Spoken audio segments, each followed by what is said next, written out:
Vážené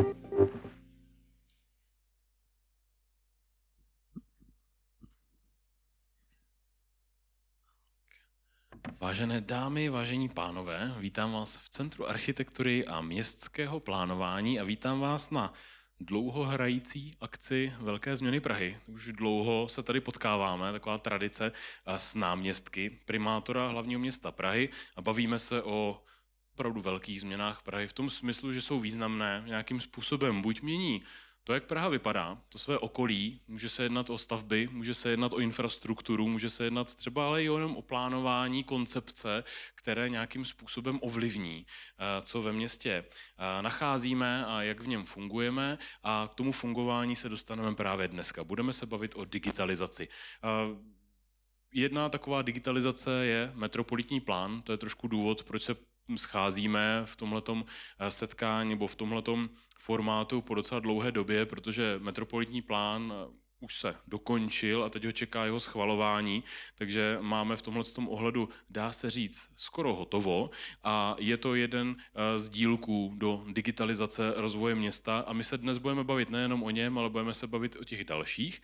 Na úvod, ještě než se pustíme do prezentací a potom následné diskuze, tak bych chtěl oznámit pár organizačních věcí. Dnešní akce je tlumočená do českého znakového jazyka. Pokud je to pro vás primární způsob komunikace preferovaný, tak můžete potom ho i využít při té diskuzi. Stačí potom zaznakovat a kolegyně sem přijde a pomůže vám případně položit dotaz.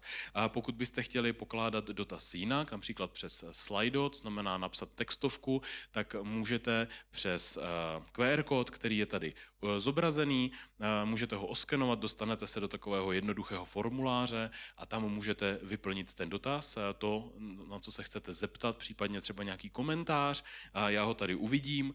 To platí jak pro vás tady v sále, tak pokud nás sledujete na dálku, takže vás samozřejmě taky vítám. Vy můžete tuhle platformu použít, abyste se potom tedy dostali do té diskuze, která bude následovat. A zároveň tam najdete tedy QR kód, případně na Wi-Fi, pokud potřebujete tady mít připojení. Kdo nás sleduje ještě na dálku, je Eva Pavlíková, spoluzakladatelka Česko Digital, která bohužel dneska se nemůže zúčastnit té akce, ale slíbila, že nás bude případně sledovat na dálku, takže tu zdravím a případně, když nám něco napíšete do té diskuze a vstoupíte do ní takhle na dálku, tak to samozřejmě taky uvítáme. Doufám, že se tady brzo ještě spolu potkáme. Teď už můžeme přejít k té samotné prezentaci. Na úvod bych tady rád uvítal Petra Hlaváčka, prvního náměstka primátora hlavního města Prahy pro územní rozvoj a rád mu dávám slovo. Tak, dobrý den, pane náměstku, vítám vás po dlouhé době v kempu, je to vaše. Děkuji, Jiří, všem moc děkuji, že chodíte a že nás sledujete. Dneska bych vlastně ukázal, jakým způsobem pracujeme s digitalizací v územním plánování a jakým způsobem vlastně ovlivňuje metropolitní plán. A je potřeba si uvědomit, že ten územní plán už vlastně začal jako digitální platforma a tým ho zpracoval způsobem, který umožňuje generovat jednotlivý data a co nám chybělo, byl vlastně proces toho projednání. A v roce 2018, když jsme měli takzvané společné jednání, které se vlastně probírá především z DOSy, s městskými části, ale samozřejmě i s veřejností, tak jsme měli asi 45 000 připomínek. To zatřídění zabralo 3 roky. Jo. Tehdy jsme si uvědomili, že to je věc, která je vlastně nepoužitelná. To zatřídění zpracovává takzvaná přenesená působnost státní správy, byť je to náš odbor územního plánování. Prostě každý ten papír se musel vzít a zpracovat do digitálního formátu. ale spíš se to blížilo tomu, že prostě vnesete do počítače ten text, než že by to byla skutečná digitalizace. Čili bylo téma, jakým způsobem s tím pracovat a hledali jsme cestu pro to veřejné projednání, kdy už je vypořádáno a zapracováno spoustu věcí z převážně městských částí dotčených orgánů a vy to znova vlastně předvádíte ten upravený materiál. Proto jsme vlastně přistoupili k tomu, že se udělalo výběrové řízení na partnera, který nám pomůže s tou digitalizací, tak aby jsme mohli mít ty připomínky vázané na konkrétní místa v tom plánu a mohli s tím materiálem skutečně pracovat. Měli jsme aplikaci první generaci v roce 2022 a umožňovalo to pro občany i městské části vložit ty připomínky do portálu Pražana, označit, jestli je to souhlas nebo nesouhlas a nějakým způsobem přeskočit ten proces toho zatříďování a zpracování, protože ten úsudek o té připomínce musí samozřejmě udělat člověk. Z těch 18 000 připomínek v tom společném jednání jsme jich měli 45, teď jsme jich měli 18 000, tak do té aplikace bylo zadáno 30%. Trošku na tom deklaruju vlastně ten posun i v té společnosti, protože jsem třeba některým kolegům musel vysvětlit, že když nám to předali na CDčku, že to nebylo digitální podání. Ale i jsme vlastně pracovali převážně s městskými částmi, s veřejností. Já se teď nepamatuju, kolik jsme měli těch školení, možná jich bylo třeba 10. To, co vlastně umožňuje ten systém, je propojení s tím územím a jejich následnou práci, generovat ty jednotlivý data, umět s nimi pracovat, provázat je na výškovou regulaci a vlastně poznat vlastně ty názory na to území. V tom prvním kole nebylo až úplně jakoby zřejmé, jak se vlastně ty připomínky v tom území chovají. Teď v tom opakovaném projednání my máme vlastně poměrně stejné množství připomínek, že něco má být vyšší a stejné množství připomínek, že něco má být nižší. Jo? Čili jsme dostoupili do nějakého stavu rovnováhy a ta připomínková aplikace druhé generace vylepšila rozhraní jak pro veřejnost na straně toho vstupu, ale i pro ten úřad, protože může využívat také umělou inteligenci na zpracování těch papírových podání, vyhledávání shodných požadavků a nějakou analýzu těch dat, čili se blížíme už nějaké jakoby stavu digitalizace, v kterém se s těmi daty dá pracovat a z těch 11 000 připomínek jich bylo v té aplikaci 75%. Asi v té české společnosti, dokud to nebude nějak jako zákonem ošetřeno, tak to nebude nikdy 100%, ale považovali jsme to za obrovský úspěch. Ta aplikace vlastně byla docela přítulná, umožnila založit nové podání, přidat novou připomínku, importovat tu původní připomínku a u ní prostě označit, jestli je to souhlas, nesouhlas a ten pořizovatel s tím může pracovat. To je vlastně jakoby příklad toho, jak se načetlo to místo, že to nebyl prostě nějaký abstraktní text, ale ten územní průmět v tom území. Je zřejmé, že jsme ty 3 roky zkrátili úplně významným způsobem, protože ty 3 roky, to jsou marné roky, to město se proměňuje. Ten zákon, když je nastavený, takže se jakoby musíte dostat do toho ideálního stavu uvozovkách bez připomínek, tak město typu Praha je tak živý, že vy prostě ztrácíte stopu. Ta liška vám mizí prostě v tom lese. A někdy jsem vtipkoval, teď už to radši neříkám, ale Češi v tomhle vymysleli perpetuum mobile. Patří poděkování nejenom tomu odboru, který jsme tady z dnešní prezentace vynechali, protože finišujou nad těma posledníma připomínkama, ale taky těm, kdo to skutečně do té aplikace nahráli.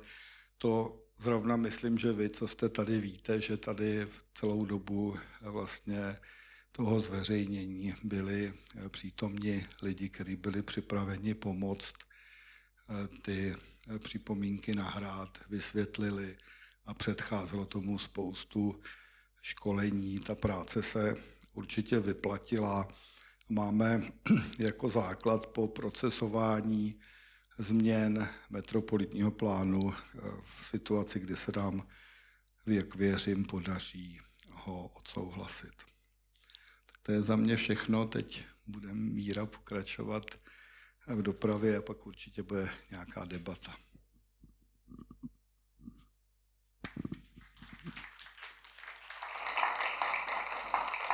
Tak děkuji mnohokrát, pane náměstku. A teď, jak jste předznamenal, Jaromír Beránek, náměstek primátora hlavního města Prahy pro oblast dopravy, a podíváme se tedy na digitalizaci plánování dopravy, ale taky to, co vás určitě zajímá, nebo to, o čem se občas bavíme, a to je řízení dopravy. To znamená, že nám digitalizace může pomáhat to, jakým způsobem doprava v Praze vypadá a funguje. Dobrý den.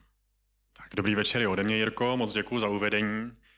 Ono je po Petrově vždycky docela těžký mluvit, speciálně když já nemůžu nabídnout žádnou úžasnou participativní aplikaci, protože kdybychom tady participovali veřejnou dopravu, linkové vedení, nebo to, kde se má stavět prioritně nějaká silnice, ne teda, že by to v tom územním plánu nebylo pokrytý, tak to bychom to připomínkování nedokončili nikdy, protože zatímco postavit průměrnou budovu v Praze trvá, pamatuju si to dobře, 7 až 10 let, schválit všechny stavební procesy a potom záleží na složitosti té realizace, tak ta doprava se nám mění doslova před očima. A díky tomu my vlastně s tím dokážeme pracovat téměř v reálném čase.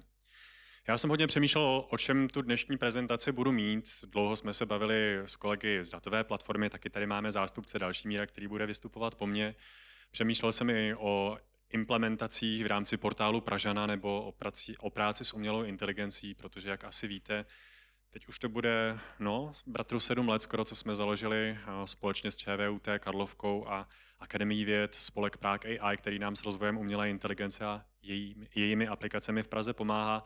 Ale já dneska budu velmi přízemní. Já se podívám konkrétně na use case 5G a technologií v rámci Strahovského tunelu, v rámci tunelového komplexu Blanka. Tak, co si asi každý z nás představí pod pojmem digitalizace v dopravě? Všichni tady máme nějaké ty bright ideas o tom, jak budeme létat osobními drony, urban air vehicles, jak budeme plánovat nové spojení, nové linky, tak, aby to všechno fungovalo krátce, hladce, rychle, bezpečně. Ale ta realita je poněkud odlišná, protože my dneska v Praze narážíme na limity infrastruktury, která se dostává skutečně na své hranice možností. Asi není překvapením, když zmíním, že ta automobilová doprava na vnitřním kordonu už je mnoho let nasycená a teď se snažíme stavět a posilovat rozvoj té silniční infrastruktury na tom takzvaném vnějším kordonu. Můžete si to zjednodušeně představit jako právě od trasy městského okruhu dál směrem ven z centra města. Ale to, kde my se vlastně potýkáme se stále většími problémy, je sladit všechny ty dopravní módy a i třeba nové výzvy, které nám přicházejí v podobě sdílené mobility, sdílených kol, v minulosti i koloběžek, ty už v Praze od začátku letošního roku nemáme. Jak to všechno sladit dohromady a současně myslet ve stále větší míře na podporu té bezmotorové dopravy, na čemž troufám si říct, když se tady podívám do publika, budeme mít také většinovou shodu.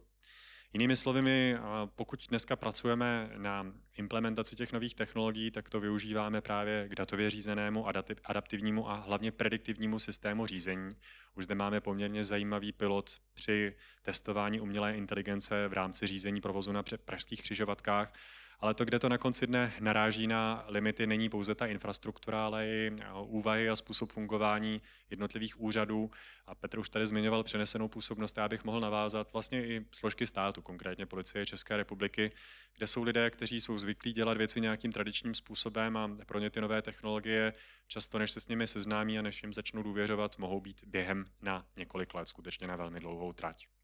Já tady teďka popíšu jeden projekt, který se nám vlastně přehoupnul do úplného závěru teprve na konci minulého měsíce. Je to implementace 5G pro Prahu v rámci inteligentního monitoringu a řízení právě v rámci TKBčka, v rámci tunelového komplexu Blanka. Vy ho tady vidíte od křižovatky Malovanka až po Holešovičky na přehledném zobrazení. Já tady chci vlastně zpětně poděkovat kolegům z TSK, operátora ICT a samozřejmě i magistrátu za to, že to vzali pevně do rukou a samozřejmě i chci poděkovat za podporu z Národního plánu obnovy. Teď se pojďme konkrétně ale podívat na to, co nám to vlastně přineslo a podotýkám, že my ještě nemáme ani finálně zpracované ty výstupy, ty výsledky. To znamená, i pro mě samotného to bude překvapení, jak zpětně potom bude ten projekt hodnocen. Když se řekne 5G, a dneska už se bavíme samozřejmě i o sítích 6G v reálném provozu, o 7G v nějakém dejme tomu předběžném testování, tak si asi většina z vás představí vysokokapacitní sítě, mobilní sítě s nízkou latencí. Možná někdo z vás třeba bude znát i pojmy jako virtuální sítě, používá se to v univerzitním prostředí nebo třeba i pro potřeby některých měst, pro vnitřní sítě, důkladněji zabezpečené sítě s vyhrazeným komunikačním pásmem. Tohle to všechno 5G nabízí i pro města, pro současné municipality, ale to, co to znamená pro nás, je přenos detailnějších, důkladněji zpracovaných dat v reálném čase, optimalizaci dopravních toků a samozřejmě, tak jak my se bavíme o provozu v rámci TKB, i možnost zpracovávání přesnějších mikrosimulačních modelů pro vyhodnocování opatření ještě předtím, než je zavedeme do praxe. V minulosti se tady často hovořilo i o digitálních dvojčatech, já se k tomu ještě krátce vrátím a dlouze jsme si říkali, že proto vlastně nemáme ty reálné use casey. Tak tohle je možná takový jeden z těch prvních use caseů. Většina z vás asi také slyšela o velké letošní připravované dopravní akci, a to je rekonstrukce Kbelské ulice a potom, to je možná trošku překvapení, se bavíme o tom, že bychom konečně mohli spustit do provozu tunelbus, který by propojil lokalitu Vítězného náměstí přes Hradčanskou a právě přes tunelový komplex Blanka až do Kobylis. A právě pro takové případy potom využíváme velmi aktivně mikrosimulace, které nám ukážou, jak se doprava při nasazení nějakých dílčích opatření přelévá mezi jednotlivými částmi města a co to potom dělá v tom reálném provozu. Tak V2I, zase asi takový malý exkurs do toho pojmosloví, do těch zkratek. Pravděpodobně většina z vás bude znát zkratky jako V2G, Vehicle to Grid, to je z oblasti napájení elektromobilů, V2V, komunikace mezi dvěma auty, ale tady máme nový pojem, novou zkratku V2I, Vehicle to Infrastructure, kde my vlastně chceme a očekáváme, že jednotlivá vozidla, tak jak se pohybují v tom provozu, ať už se jedná o individuální automobilovou dopravu nebo samozřejmě MHD, případně auta složek záchranného systému, kde je to zdaleka nejdůležitější, vysílají informace o tom, v jakých provozních podmínkách se pohybují a na co zrovna narážejí. Je to do budoucna, můžete si to ostatně přečíst sami na tom slajdu, příprava na kooperativní jízdní asistenty a čeká nás, řekl bych, poměrně zajímavé, možná až pozoruhodné období, kdy v několika málo příštích letech se na českých silnicích budeme stále ve větší míře setkávat s autonomními vozidly, možná ještě ne v tom stupni automatizace L5, možná víte od letošního roku, že už tady máme nasazenou L3, to znamená, že ti z vás, kdo by třeba měli ta nejmodernější vozidla, ale reálně se tady bavíme o několika málo autech těch luxusních značek, těch nejvyšších kategoriích, tak už můžete sedět v tom autě a vlastně vůbec nic nedělat za optimálních podmínek, které nejsou definovány vždy. A to vozidlo pouze v některých specifických situacích vás vyzve k tomu, abyste převzali řízení. Pokud se do budoucna dostaneme na tu L4, level 4 automatizace, tak vy už tam vlastně budete jenom jako povinná součást a budete mít stále možnost převzít řízení, budou tam zachovány standardní, dejme tomu ovládací prvky, možná v nějakém trošku zjednodušeném provedení. A teprve ta L5 vlastně znamená, že už se neočekává a často ani nemáte tu možnost do toho řízení zasahovat. Takže tohle to je všechno ta zajímavá budoucnost, která nás čeká. Ale to, co je podstatné, já už jsem tady nakousl, zmiňoval portál Pražana Golemio.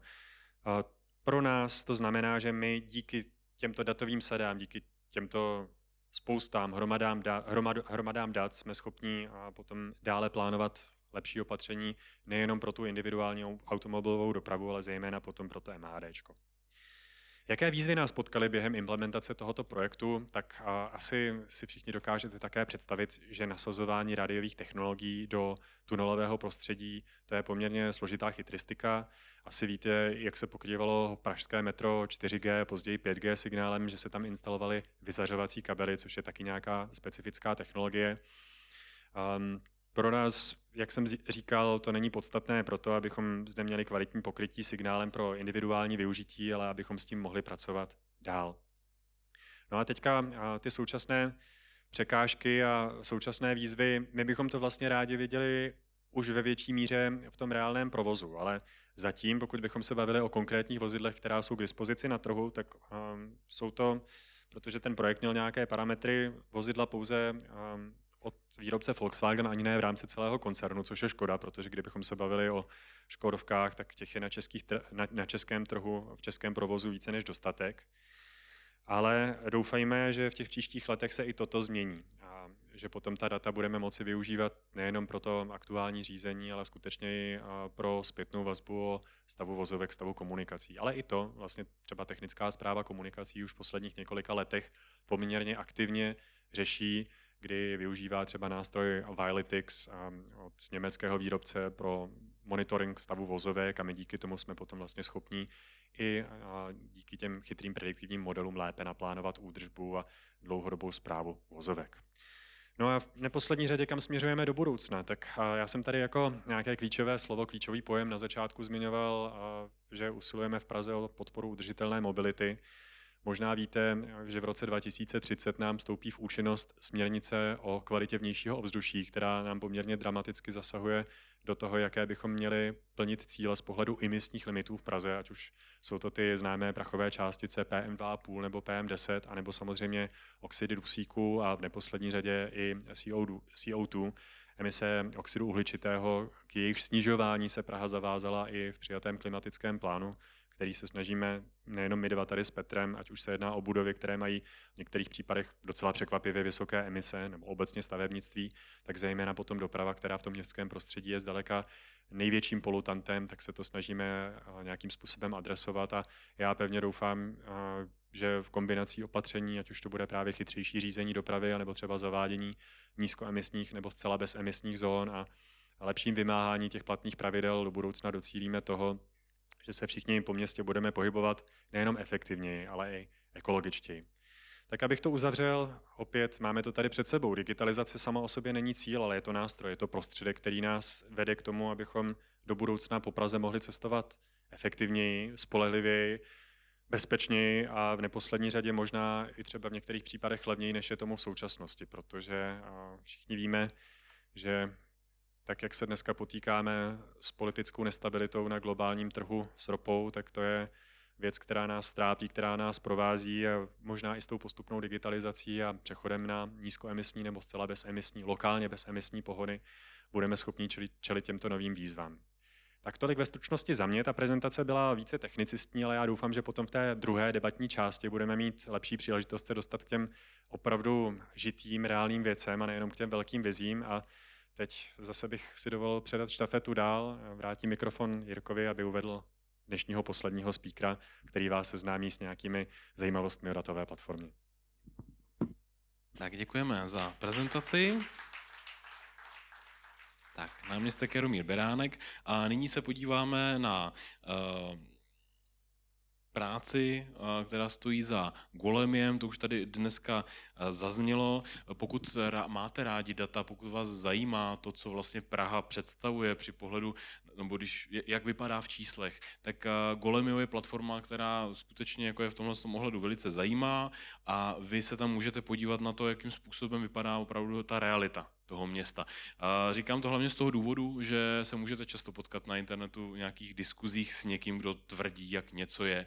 A hodně často jsou to domněnky a zrovna třeba Golemio je jeden z těch zdrojů, který vám může napovědět, jak ve skutečnosti se věci mají a udělat si trošku představu. A právě za tým konzultantů Golemio je tu dnes Jaromír Gloc, kterého tady vítám s jeho prezentací.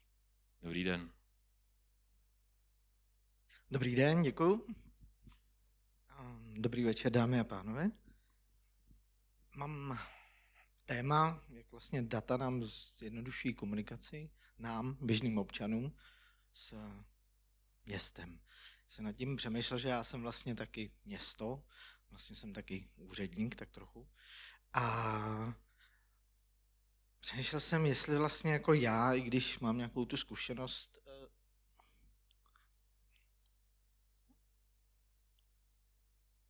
to mám na míři, výborně. Kdo vlastně rád s tím úřadem komunikuje.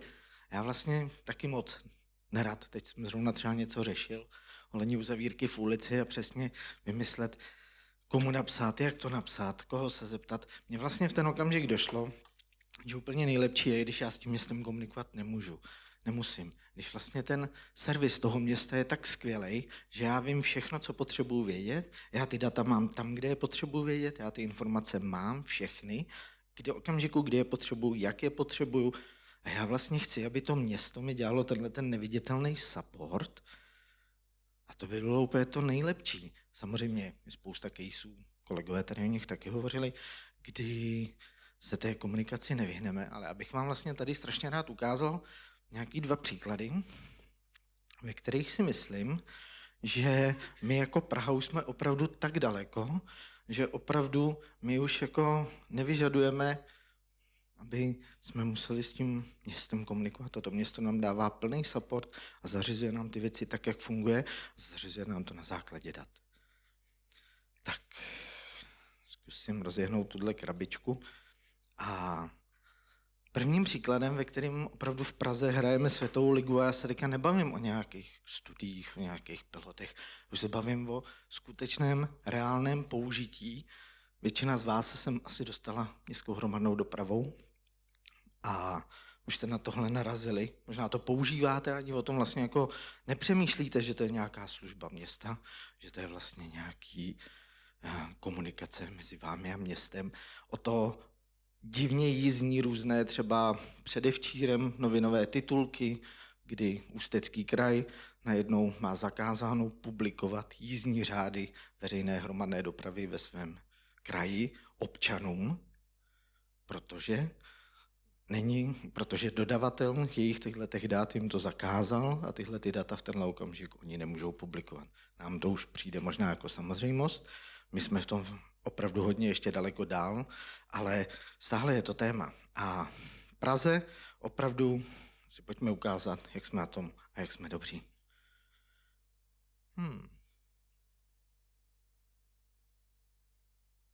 Výborně.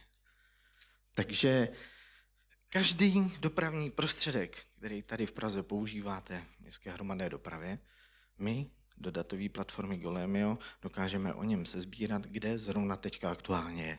Ta animace, kterou tam máte, je asi z předevčerejška, je samozřejmě zrychlená, takhle rychle tady autobusy, ani metra, ani nic podobného nejezdí, ale je to pro vaši představu. My vlastně opravdu víme, kde každý ten prostředek se pohybuje. Dokážeme to okamžitě od toho vozidla získat, dokážeme ty data zpracovat a dokážeme velmi efektivně použít a publikovat zase dál. A dokážeme ty data využívat praktickým účelům, abyste vy a my, já taky, jako obyvatel Prahy, vlastně ty informace měli a nemuseli psát přesně na úřad, kdy to pojede, proč to nejede, co se s tím stalo. Vejdu se do toho vlaku, dojdu se do toho autobusu, aby jsme tohle všechno měli k dispozici.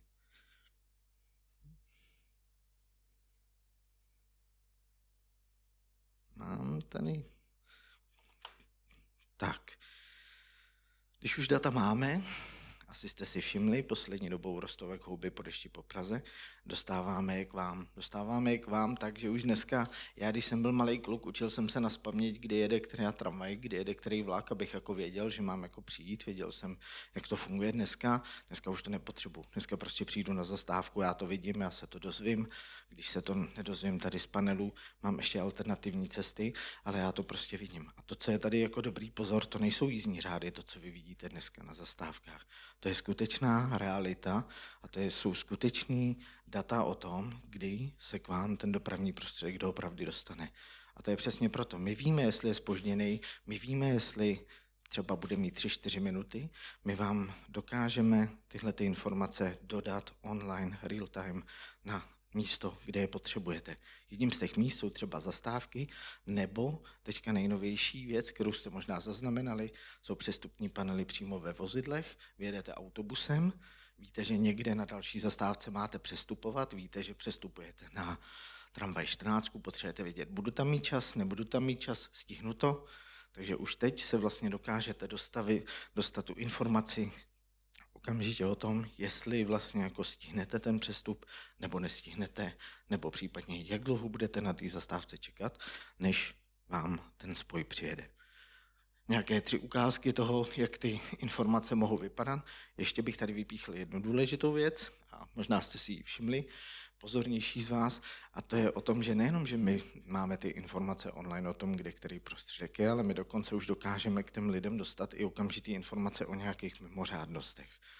My víme, nebo respektive spousta lidí tady v Praze, zejména dispečing, ví o tom, že se prostě někde něco občas nepovede. To je realita, není to jako to, co by tady jsem říkal, že všechno je dokonalé, ale někdy spoje nevědou včas, někdy jsou nějaké dopravní nehody, tahle informace se okamžitě dostává na dispečing a už dneska jsou tam lidé, kteří jako první, co dělají, je, že dávají tuhle informaci nám, Pražanům a lidem, kteří se tady po Praze pohybujeme, aby jsme tu informaci měli a dokázali podle nich si nějakým způsobem zařídil. A třeba na tom prostředním obrázku to přesně vidíte jako jeden z možných zdrojů. Ta vize tady je daleko delší, že v momentě, kdy víte, kde běhne pes do metra a nejezdí třeba 2 hodiny metro, možná si pamatujete, že to není zase tak neobvyklá tady situace v tomhle městě, tak potřebujete ty informace dostat rychle a potřebujete vědět, a co teda mám dělat, když mi nejede metro, já potřebuji přejet půl Prahy. Takže i na tomhletom dál pracujeme, tam teďka ještě nejsme, ale rozhodně je to třeba naše vize. My prostě chceme, aby tyhle informace už třeba pak měl i nějaký vyhledávač a dokázal s váma reagovat tak, že aha, teďka nejezdí metro, dobře, když se potřebujete dostat přes celou Prahu, nebudu vám nabízet teď metrem, budu vám nabízet, abyste jeli něčím jiným. Takže to je třeba další cíl, ke kterému míříme.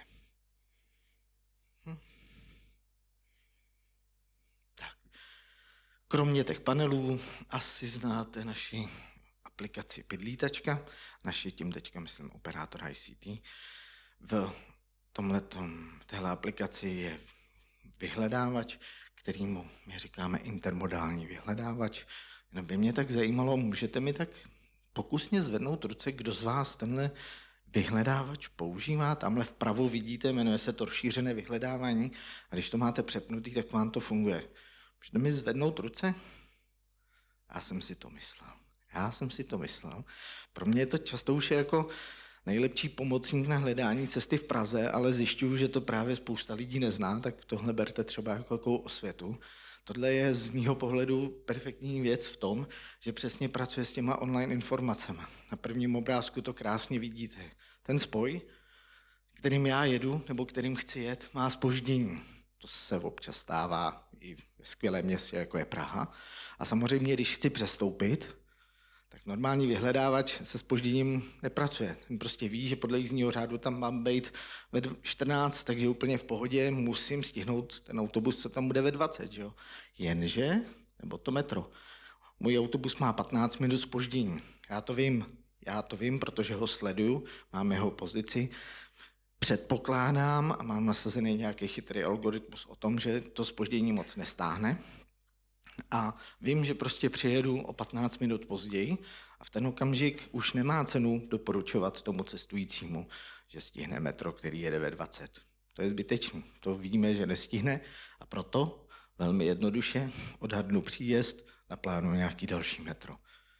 Kromě těchto online informací, které máme o hromadných prostředcích, máme i online informace o sdílených prostředcích, což jsou třeba kola, a taky vím, na kterém místě, které půjčo sdílené kolo je a můžu s tím nějakým způsobem pracovat, tak třeba v intermodálním vyhledávači. že můžu část cesty absolvovat na sdíleném kole, protože vím, že tam na té zastávce na mě čeká. A samozřejmě, když s ním někdo odjede, tak zase ten vyhledávač začne pracovat jinak, až s touhle alternativou nepracuje. Takže jestli vám něco můžu za dnešek doporučit, zapněte si intermodální vyhledávač, za mě nejlepší věc tady, která se v té aplikaci objevila za spoustu let. Tak, zkusím trošku. No, nevím. Tak. Druhý příklad je svoz tříděného odpadu. A zase já jako obyvatel Prahy, nebo ten, kdo tady využívá služby, nechci komunikovat s úřadem o tom, proč mi ten kontejner vyvážejí tak nebo onak, kdy mi ho vyvezou, proč je plnej, co se s tím má dělat. Takže zase já chci dostávat službu a chci, aby město to řídilo perfektně a já jsem se o to nemusel starat, jestli ten kontejner je plný, není plný, hlídat si to, že tam jezdí každý čtvrtek. Tak a zase to tady v Praze děláme to dobře a spousta měst se k nám třeba jezdí učit, jak tuhle tu věc můžeme dělat. My tomu projektu říkáme chytrý sos odpadů, mám takovou malou ukázku, spočívá prakticky v tom, že v kontejnerech, které mají spodní výsyp, pozor, to je strašně důležité, protože takové ty klasické plastové popelnice, které se takhle nahoře otvírají, s nimi to opravdu ještě neumíme, ale ty, které se vysypávají ze spoda. V každém takovémhle kontejneru my máme senzor a my dokážeme měřit, jak je ten kontejner plný. A dokážeme vám tu informaci zase předat. Můžete ji třeba najít tamhle na odpady Moje Praha EU, odkud je tenhle ten screenshot, ale můžete si to třeba stáhnout jako nějaká open data, která publikujeme. A tyhle ty data efektivně využíváme k tomu, že optimalizujeme svoz těchto kontejnerů. Asi jsem jediný, kdo neumí mačkat tlačítka tady v tom sále, tak nevadí. Aby se po Praze efektivněji hospodařilo s prostředky právě na vývoz kontejnerů a aby jsme zbytečně nezatěžovali město tím, že se tam pohybuje těžká technika, která vlastně do toho místa nemusí jet. Takže monitorujeme, sledujeme a doporučujeme třeba změnu svozu na kontejnerech, aby se optimalizovalo to, jak často tam to svozové auto má jezdit. Nicméně, i tak se ukazuje, třeba tady na tom příkladu, že tenhle kontejner, vidíte to sami, co 6 týdnů je vyvážen někde na úrovni 40% zaplněnosti. Co 6 týdnů je tady úplně to nejminimálnější rozsah toho, jak často se tam to auto nejméně může otočit, svozové, podle nějakých standardů, které se zde nastaveny, a stejně to stále není efektivní. Takže jsme zavedli systém, kterému říkáme dynamický svoz odpadů. A to už je systém, kdy kontejner, a respektive senzor v něm, si sám řídí čas, kdy chce být vyvezen. Rád bych vám ukázal, jak se to liší. Výborně, tady to vidíte. My už teďka na Praze 11 pro skla a kovy, protože na plastech a papírech se ty kontejnery plní tak rychle, že tenhle systém není příliš efektivní, ale skla a kovy, tomu my říkáme pomalu se plnící nádoby. A pro tyhle ty nádoby dokážeme už opravdu fungovat v tom režimu, že každá ta nádoba si vlastně v momentě, kdy se odhaduje, že se do týdne zaplní asi na 90% pomocí nějakého chytrého algoritmu, tak si vyšle vlastně požadavek do pražských služeb a řekne, vyvez mě, už budu plnej. A pražské služby to do týdne udělají a kontejner je zase prázdný a zase do něj můžete dodávat odpadky. Takže to je třeba věc, kterou teďka jsme pilotovali rok na Praze 11 a teď nás čeká celý rollout po celé Praze a mělo bych to být jako velký projekt, který tady budeme teďka realizovat a i vaše kontejnery si za chvíli budou objednávat svůj vlastní odvoz. To je za mě všechno. Kdyby vás zajímaly data z datové platformy, dal jsem vám tady QR kód, odkaz na data Praha EU, není to zase složitý URL, mohli byste si ho i zapamatovat. Tam všechny tyhle data najdete. To je to, co jsem ještě tady trochu nezmínil, ale vlastně posláním datové platformy není jenom vlastně pomáhat, ale i třeba ty data zveřejňovat a Vymyslete si svůj vlastní use case, jak vlastně ty data můžou pomoci vám komunikovat s Prahou. Ty data jsou otevřená, jsou vám k dispozici. Z veřejných zdrojů již bylo zaplaceno to, aby ta data vznikla, tak ať je veřejnost využívá, takže klidně využijte i vy a vymyslete svůj vlastní příklad, příspěvek a jednou tady třeba budete vyříkat o tom, co jste postavili vy. Děkuji za pozornost.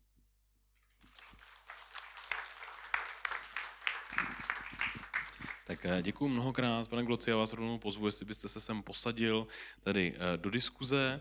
Stejně tak poprosím pány náměstky, aby se sem ke mně přidali a vám připomenu to, že se můžete zúčastnit tady teďka té diskuze i v případě, že nechcete mluvit tady na mikrofon nahlas, tak můžete použít platformu Slido, buď tam oskenujete QR kód, anebo si ten web zadáte do prohlížeče, je to slido.com a tam zadáte velké změny.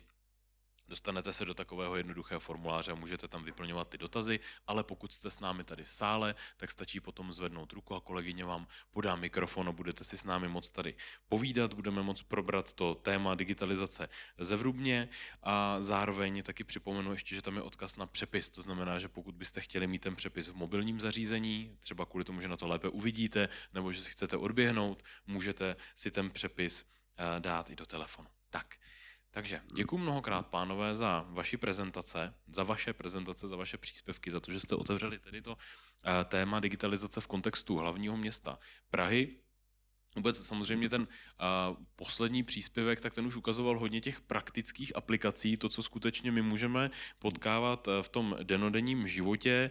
V případě pak dopravy, tam je to spíš takové jako následné, tam možná jako zahlédneme, že se něco zlepšilo, nebo že něco nějakým způsobem funguje jinak, možná nás to třeba méně štve v případě dopravy a tak dále, k tomu se ještě dostaneme. No a pak digitalizace územního plánování a celkově vlastně i stavebního řízení, to bylo taky donedávna dost ožehavé téma, nebo pořád je, pravděpodobně se bude pořád ještě vracet. To už je opravdu jako běh na dlouhou trať, tam můžeme ty výsledky očekávat opravdu až jako třeba v rámci desetiletí. Jsme se tady bavili o tom, jak dlouho trvá povolit třeba jedna stavba a podobně.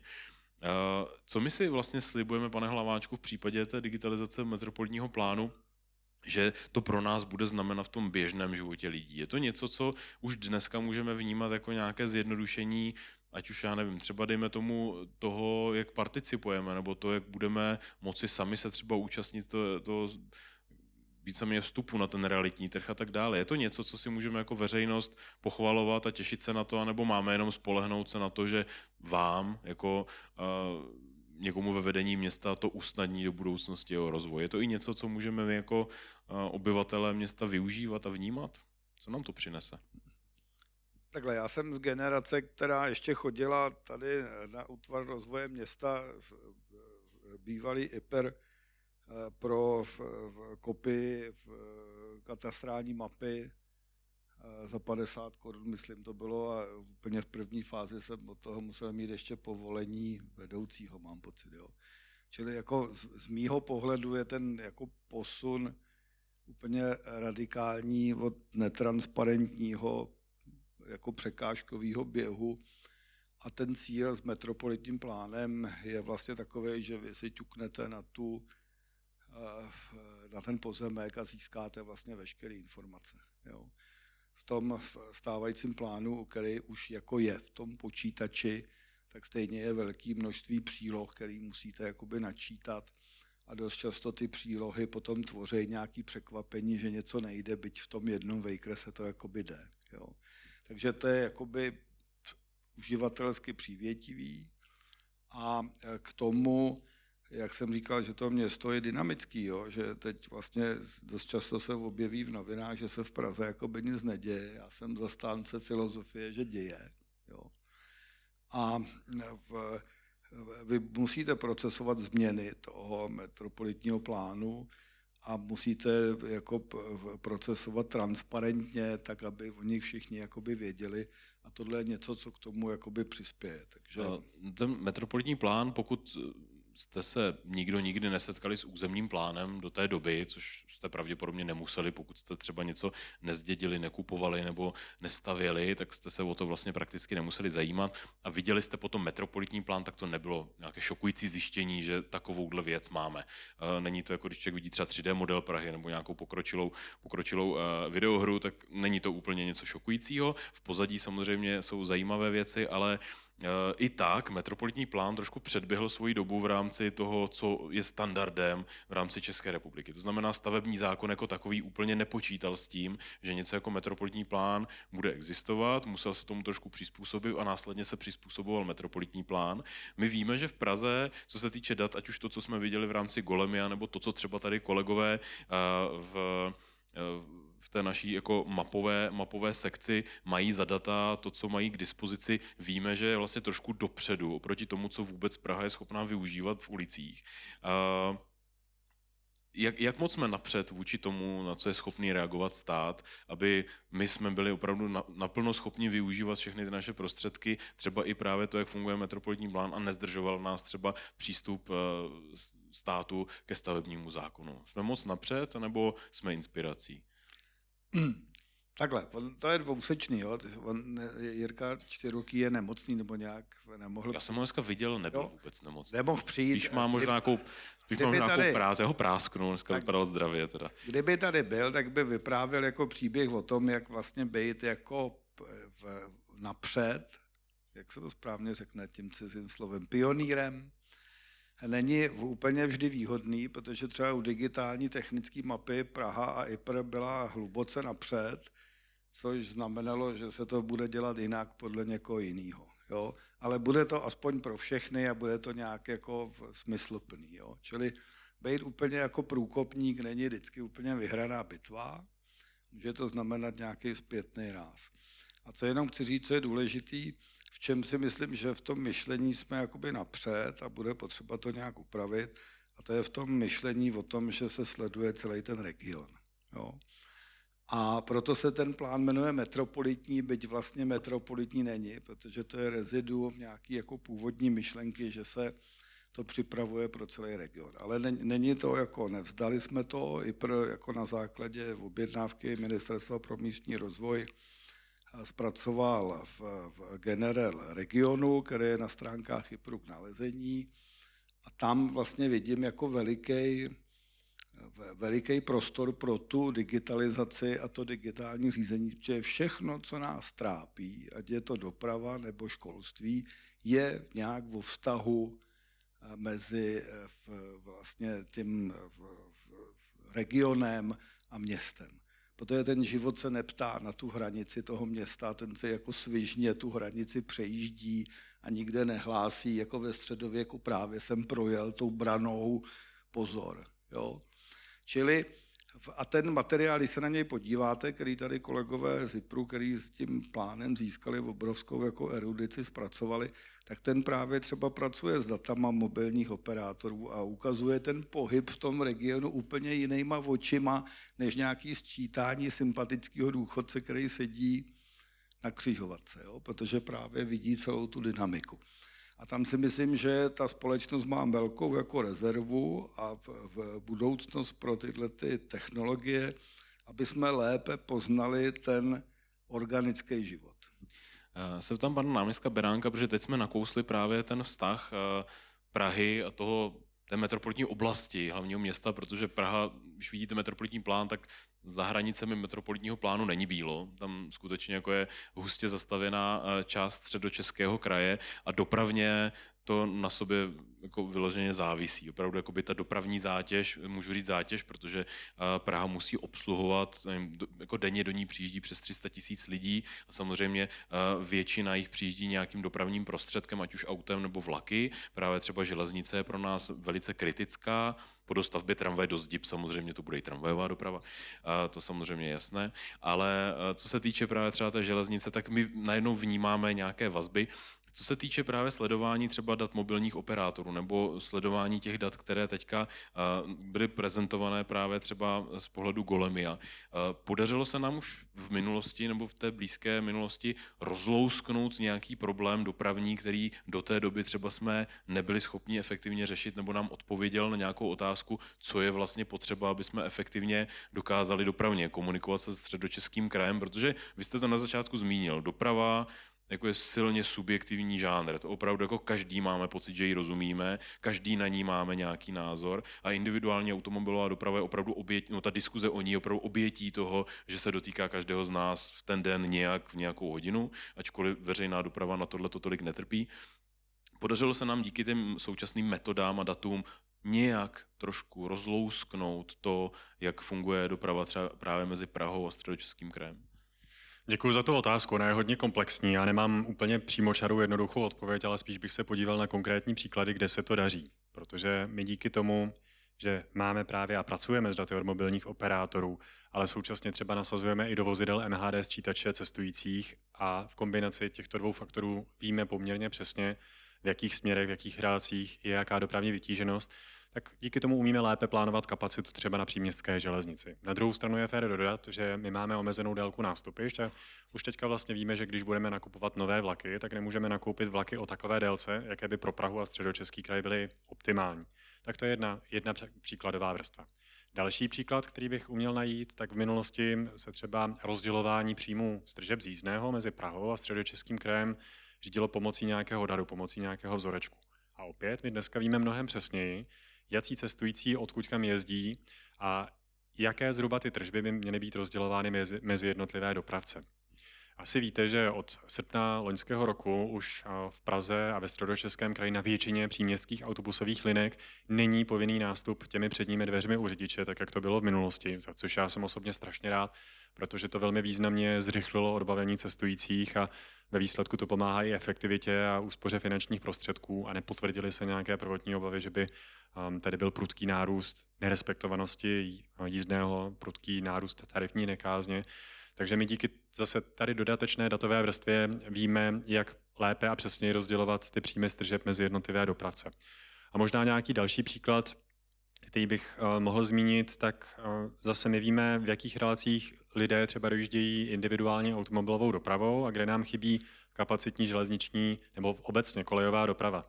Jirka Jaroš tady zmínil to chystané připravované tramvajové spojení z Prahy od vozovny Kobylisy přes Dolní Chabry do Zdib, ale těch tramvajových tratí do budoucna já si troufám říct, že bude možná i více, protože třeba Středočeský kraj dlouhodobě vyslovuje přání, abychom postavili tramvajovou trať na Opatov a potom dále počítáme s tím, že by třeba jednou do budoucna mohla vést do Čestic nebo do Průhonic. Byť to má celou řadu problémů, ale o tom se nemusíme teďka tady rozpovídávat a podobně ve chvíli, kdy se dostaví třeba tramvajová trať do Suchdola, což je velmi specifické, náročné téma kvůli složité geomorfologii terénu. I tady bychom vlastně se mohli třeba bavit do budoucna, jestli do dalších nových, zatím nerozvinutých vrstev územního plánu nepropsat informace o složitosti toho terénu. Shodou okolností minulý týden za mnou, nebo předminulý týden za mnou byli odborníci z Geofyzikálního ústavu a raz, dva, tři, teď mě to vypadlo, z Archeologického ústavu, kteří říkali, no my máme data o tom a dokážeme poměrně přesně změřit, jaká je zatížitelnost v jednotlivých částech města a nemusí se nutně jednat jenom o historické lokality, které jsou třeba poddolované, podtunelované, ale právě třeba Petříčský svah, který samozřejmě také do nějaké míry je historická lokalita, ale my vlastně už dneska máme natolik přesné informace, že bychom dokázali předejít tomu historickému známému sesuvu půdy na lonové dráze.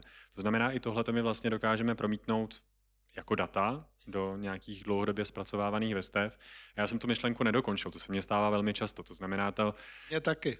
To další prodloužení tramvajové trati do Středočeského kraje, které je silně poptávané, by mohlo být směrem na Statenice, Tuchoměřice, Velké Přílepy. A takových příkladů bude víc, ale je otázka, teď se zase dostáváme k tomu, kde ta hranice naopak zůstává velmi viditelná, jestli Středočeský kraj potom ve chvíli, kdy tam začnou jezdit tramvajové tratě, zachová to první vnější pásmo v té současné velmi drahé cenové kategorii, protože ti, kdo třeba dojíždějí právě z vnějších pásem Prahy, tak vědí, že každé to další pásmo v podstatě stojí stejně ne více jako roční kupon pro celou Prahu a možná tady je ta odpověď o něco složitější, že zkrátka dobře to financování dopravy v rámci metropole, kde je velmi husté osídlení a ta doprava funguje efektivně versus to středočeské financování dopravy, také vytváří nějaký trošku nesoulad.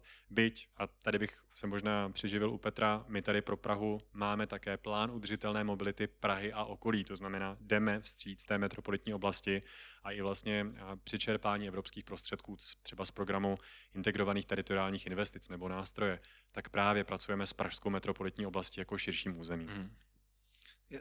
Jestli tam nemáš nějaký dotaz, tak... No mám dotazy. No, ale jenom úplně Tady krátce, aby jsme, ale obecenstvu. hned mávni, kdyby to byla kravina, jo. Jenom já vůbec nejsem proti tramvajím do Středočeského kraje a určitě nějaký jako vzniknou, jo. Ale vždycky ti musí zbývat nějaká jako správní politická rozvaha, jak to prostě udělat. Z té analýzy IPRu vyplývá, že je mnohem důležitější podporovat ty městečka, které jsou jako svébytný, mají jako svoji kulturu, svoje střední školy, svoje obchody a mají prostě potenciál napojení na tu kapacitní veřejnou dopravu, což je především železniční. Jo? Čili kdyby my jsme teď měli prostředky, mohli si ty tramvajové tratě jako všechny povolovat a provytáhli úplně všude tramvajové tratě do Středočeského kraje a jako strašně zatraktivnili ten nejbližší jako prstenec, který by se jakoby ještě víc zvětšoval, tak bychom možná tomu regionu neudělali dobrou službu. Tak jenom chci říct, že musíš jako ještě mít nějakou jako k té datové analýze nějakou jako rozvahu a udělat nějaký jako správný rozhodnutí. Já tomu rozumím, že bych do Kladna chtěl jezdit tramvají, se říct nedá úplně. Nicméně my díky právě třeba té studii, která se věnuje tomu metropolitnímu prstenci kolem Prahy, tak víme, že jsou města, kam naopak dojíždějí Pražané, že vlastně ta dojížďka do těch měst je větší než z těch měst k nám. To znamená, že v tomhletom ohledu my můžeme spolupracovat s nimi. Je tady právě dotaz, jak spolupráce v těchto digitálních aktivitách, a můžeme si doplnit kteroukoliv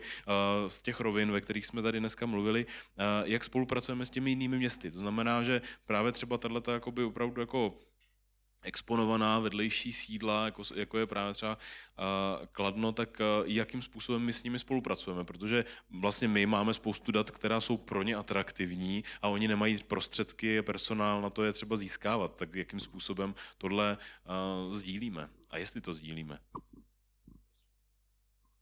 Já nechci tady působit, ale nespolupracujeme v datové platformě Golemio přímo s městy, my pracujeme se Středočeským krajem a třeba na té příkladě těch ploch, kterých jsem vám tady ukazoval, aplikace, těch informací, těch mimořádností, to všechno je jeden propojený organismus Praha i Středočeský kraj.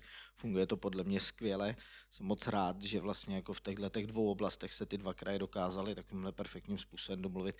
Samozřejmě jsou tam občas nějaké třenice, jako jsou prostě všude různé názory, ale ve výsledku ten komfort je poskytovaný všem těm uživatelům úplně stejně, ať už jezdou nějakou krajskou linkou někde mezi Světlou nad Sázavou a Kolínem, nebo příměstskou linkou, že přesně z prstence kolem Prahy dojíždí do Prahy, anebo jezdí tady v centru Prahy. Ty informace máme prostě od všech okamžitě, všem je poskytujeme, open data vystavujeme i vlastně takhle pro Středočeský kraj, takže za mě třeba v té oblasti veřejné hromadné dopravy, informování, mimořádností a podobně, je ta spolupráce úplně jako bezešvá, bezchybná. Tak já než dám prostor vám, tak tady ještě položím jeden dotaz, který se týká právě trošku ještě dopravy. Pokud jsou tak přesné informace, mě to odskočilo, pardon, pokud jsou tak přesné informace o množství lidí v MHD, proč je tramvaj 22 neustále tak přetížená? Narvané vozy, leckdy se tam nedostanou kočárky ani jednotlivci, umíte s tím něco udělat? A to je vlastně dotaz, který mě přivádí k tomu, že my máme často data na to, že někde dochází ke zdržením tramvají, například na Smetanově nábřeží. Víme, že nějaké procento aut tam tudy projíždí a víme, že auta, která potom někde parkují, mají nebo nemají bydliště. Víme podle SPZ, jak často někde parkuje rezident. Na Mariánském náměstí, které se vyklízelo od zaparkovaných aut, jsme mohli argumentovat tím, že tam parkují 3 rezidenti a to je všechno. To znamená, že jsme nechali 3 parkovací místa a nebylo se o čem bavit. Jak to, že do diskuzí o tom, že někde překáží třeba osobní automobily tramvajové dopravě, víme, kolik minut tam ty tramvaje nabírají zpoždění, víme, že nemáme kapacitu na to tam poslat další spoj nebo delší tramvaj a tak dále. Jak je možné, že nám data nepomáhají tu diskuzi v tomhle ohledu trošku vyčistit a i napříč městskými částmi, což samozřejmě chápu, že je těžké, 57 městských částí, 57 názorů a potřeb, jak je možné, že ta diskuze pořád ještě vázne, když ta data jsou čím dál tím propracovanější, čím dál tím víc exaktní a čím dál tím víc křičí, tady je problém a je možné ho nějak vyřešit. Jakým způsobem my jsme schopni si v tomhle pomoct? Co ještě nám chybí, aby jsme měli argumenty? Jiří, já myslím, že teď jste udeřil skutečně hřebíček na hlavičku, protože tady se dostáváme do té dichotomie mezi nějakou objektivní pravdou, která staví na základě dat, a mezi tím, jak se ta data interpretují a jaký je potom ve finále ten narrativ, co se o těch datech šíří, pokud jsou vůbec vyslyšená.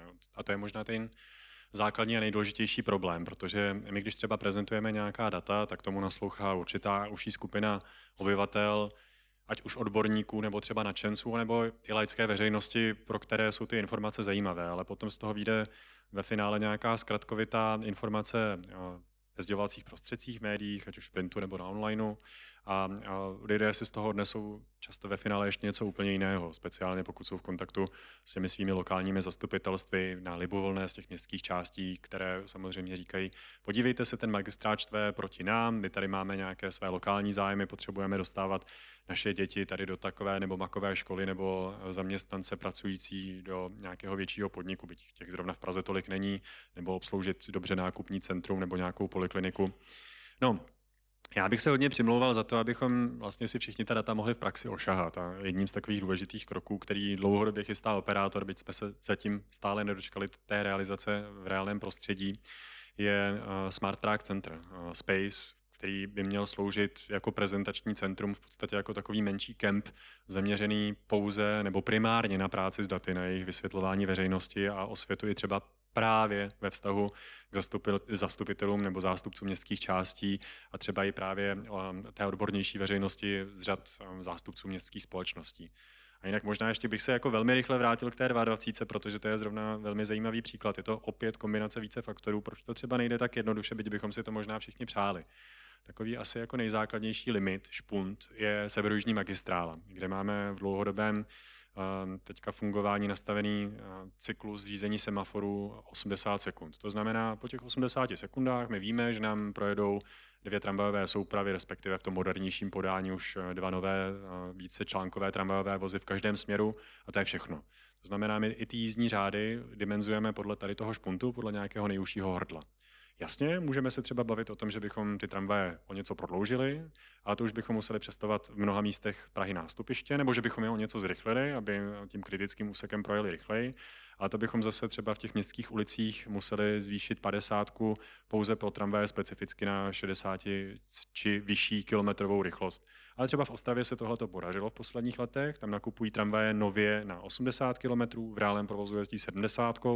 A pro ty delší vazby, jako třeba v Praze máme ty tratě na okrajích města do Řep, do Modřan, na Barandov, tak tam by něco podobného mohlo poměrně významně pomoci těm dojezdovým časům a zvýšení atraktivity MHDčka. Ale ta odpověď, jak jsem naznačil, je poměrně složitá a vlastně nemá úplně v tom centru města levné řešení. Tak já jsem zaznamenal občas, že v těch diskuzích vlastně, když někdo přijde s daty, tak je to pomalu vysmíváno. No jo, vy na to máte data. To je jako máte odpověď na všechno. Vy víte, jak to je, no, to se nedá nic pak dělat. Takže to je něco, co jsem trošku čekal, že zazní, že ve výsledku vlastně i v některých případech data nejsou dostatečně exaktní odpovědí a stejně končíme často u debaty spíš politické.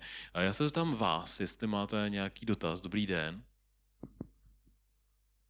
Dobrý den, Martin Lér, shodou okolností operátor ICT.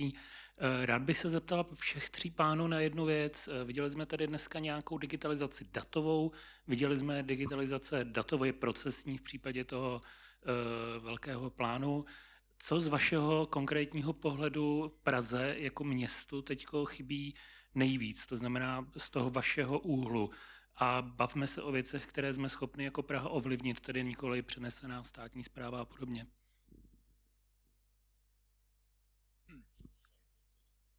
Vy jste si vzal mikrofon. Dobře, já klidně dám prostor. Z mého pohledu člověka, který se vlastně živí tím, že je takový jako datový steward, tomu říkám, já vlastně nejsem ten, kdo ty data interpretuje, nejsem ten, kdo ty data jim rozumí, já je vlastně jenom vždycky někomu donesu na stříbrném tácu a říkám, tady je máš a konej a dělej a zajistí ty služby. Já nemůžu říct, jestli je lepší, aby tady tramvaj jezdila častěji, rychleji, já ti dám data o tom, jak rychle tady jezdí, jak jezdí naplno. A z tohohle pohledu pro mě teďka Praze, to, co tady zmiňoval pan Laváček, myslím, že to říkal, je přesně jako naučit ty lidi, kteří byli zvyklí na nějaký jako způsob fungování, který tady prostě byl, to říkal pan Beránek o té policii, že si musí zvykat na ty nové technologie, musí začít důvěřovat, musí začít prostě s nimi si je nějak ošahávat a musí si s nimi nějakým způsobem jako zžít. A to je podle mě to, co my tady teďka jako datová platforma Golemio se snažíme dělat, vlastně jako edukovat lidi a nosit jim opravdu ty data a říkat jim, podívejte se, nepomohlo by vám tohle, pojďte s náma něco zkusit, pojďme si vyzkoušet nějaké první analýzy, pojďte udělat nějaké rozhodnutí na základě dat, nejenom na základě toho, jak jste vždycky fungovali. Takže z mýho pohledu je to prostě nějaký státní správa je tímhle způsobem, veřejná správa je tím prostě způsobem samozřejmě nějaká jako pomalejší v tom adaptaci různých nových technologií. Podle mě to není úplně vždycky na škodu, kdyby tady jste furt prožívali jeden startup za druhým v tom, jak funguje společnost, asi bychom se z toho všichni zbláznili. Konzervativně to slovo. Takže je potřeba ty lidi, kteří jsou v tomhle konzervativní, prostě edukovat, posouvat a nějakým způsobem je vlastně jako jakoby učit je ty data používat. A to je to, co prostě tady teďka jako já vnímám jako třeba velkou misi nás, jako datové platformy Golemio. V vašich oblastech, o kterých jste mluvili? Já klidně budu pokračovat. Za mě jednoznačně je to zatím omezená schopnost využívat všechny senzory, všechny ty potenciální zdroje dat k tomu, abychom ta data skutečně generovali. Protože stačí se podívat na kamery, které máme ve městě, na senzory, které máme ve městě, na data, která sbírá stát, která o nás o všech má. A já samozřejmě tady neplédu jako pirát, to říkám na rovinu, za nějaký jako datový infringement do osobního soukromí, ale ve chvíli, kdy to město nebo jeho instituce mají možnost využívat agregovaná, anonymizovaná data, tak hergot, proč to neděláme všude a pořád a ze zásady. A mně to přijde jako strašlivá škoda, protože pak narážíme na překážky typu máme přístup do registru vozidel, abychom si třeba vytáhli informace o tom, jestli to, které vozidlo má ekologický pohon nebo splňuje určitou emisní třídu, ale my ty data nemůžeme využívat pro ty účely, pro které bychom třeba v tu danou chvíli potřebovali. To znamená, posíláme dotaz do registru vozidel ohledně toho, jestli má vozidlo, já nevím, platnou technickou kontrolu, ale už si třeba nemůžeme zeptat na nějakou jinou kategorii, protože to zkrátka dobře nemáme třeba s ministerstvem dopravy dojednané, domluvené, nebo nemáme pro takové využití oporu v legislativě. A ta města v tomhletom často jsou odkázána, a to není pouze český případ, na ochotu a schopnost státu spolupracovat, protože stát je tady vlastně něco jako nadřízený garant těch dat. A možná bych ještě připomněl takovou jako jednu legendární tady naší pseudokauzu, že bychom jako rádi sbírali data z elektroměrů o tom, kolik je v Praze prázdných bytů. Jo? To si možná všichni pamatujete, že se to tehdy tak jako rozvířilo v tom mediálním prostoru. A já jsem byl 4 roky zpátky na pracovní cestě jako šéf delegace v americkém Phoenixu v Arizoně, což je taková jako mimochodem bašta republikánů. A je tam fakt horká půda. A když jsme se jich na tohleto ptali, jak oni s tím pracují, tak řekli, no jasně, my ty data máme, proč se na to ptáš? Pane Hlaváčku? Takhle, my vlastně jako urbanisti, architekti pracujeme hodně vlastně v takovém jako světě ideí a populace celkem jako pochopitelně jako orientuje v tom fyzickém světě jakoby reality. Jo. A dost často si lidi neuvědomí, že k těm chybám dochází v tom světě ideí. Jo. Že to je nějaký systém rozhodnutí, z kterého potom vypadne ta hmota. Jo. A já to říkám úplně na rovinu, že my strašně nutně potřebujeme dostat do světa ten metropolitní plán, právě proto, aby jsme s ním mohli pracovat dál. Jo, aby jsme ho mohli jakoby proměňovat, nevnímat to jako úplně statický materiál, jako dynamický, dělat ty aplikace na používání a čtení toho plánu, ale i poznávání toho života. Jo? Umět jako hledat dopady výstavby těch jednotlivých čtvrtí, který teď vlastně máme na stole, ať jsou to bubny nebo NNŽ, společně prostě s dopravou generovat nějaký modely a studovat toho, co to dělá. Jo? Studovat průběžně, co udělá, když se 1/3 toho území jako zastaví, jestli jsme to správně nastavili ve vztahu třeba k veřejné dopravě a podobně. Jo? A myslím si, že to je jakoby strašně důležitý a potom se jeden okamžik stane to, že se bude jako ty informace z kempu a z toho digitálního kempu nějakým způsobem jako propojovat, protože to bude nějaký celostní jakoby přístup. Jo? A třeba to zase spojíme, byť dneska se to jeví jako dvě problematiky. A my jsme teďka zmiňovali ještě předtím tu, když to řeknu, chytrou mobilitu, autonomní. Nové vozy 52T jsou poměrně jako chytré stroje, mají tam ten antikolizní systém a tak dále. Vlastně nějakým způsobem dokážou skenovat to své okolí tím pádem. Je to takový jako chytrý stroj na kolejích, který křižuje Prahu křížem krážem. Co všechno vlastně dokáže třeba taková tramvaj v dnešní době už nám jako zasílat za data, protože můj kolega nebo kamarád shodou okolností vlastně pracuje na tom systému těch tramvají a vím, že oni odesílají různá data o tom, kdy jak různě projedou zastávkou a tak dále. Pomůže nám vlastně i už jenom nasazení chytřejších technologií ve městě o tom získat nové informace, které jsme doteď neměli. V čem nám budou pomáhat? Tak zrovna ten soubor dat o průjezdech zastávkami je už poměrně stará záležitost a je to naprosté minimum, protože možná ti, co se více pohybujete nebo sledujete dopravu, tak víte, že už možná přes 20 let řidiči musí projíždět kontrolními body nějaký čas a pár let zpátky už to začalo platit úplně všude zkrátka a dobře, aby se vám nestalo, že vám tramvaj odejde ze zastávky dřív než podle jízdního řádu. A jsou za to udávány poměrně tvrdé postihy. Ale abych se vrátil k tomu vozu Škoda 52T, tak ten je vybaven všesměrovými kamerami, nebo z více stran vozidla jsou instalovány kamery, které detekují snahu o nějaký vandalismus, to znamená, umějí vyslat informaci, zprávu o tom, hej, tady ta tramvaj je třeba napadená, přivolejte policii, pokud je to samozřejmě potom využíváno do důsledku, což neříkám, že se zatím ve všech případech daří. Další informace, už poměrně dlouho dopravní podnik rozvíjí systém EMA, elektronická mapa sítě, a to už jste v praxi mohli pozorovat i u 15, u těch tramvají, které máme v pražském provozu od roku 2010 v plném nasazení, to znamená už taky letos slaví nějakých 16 let.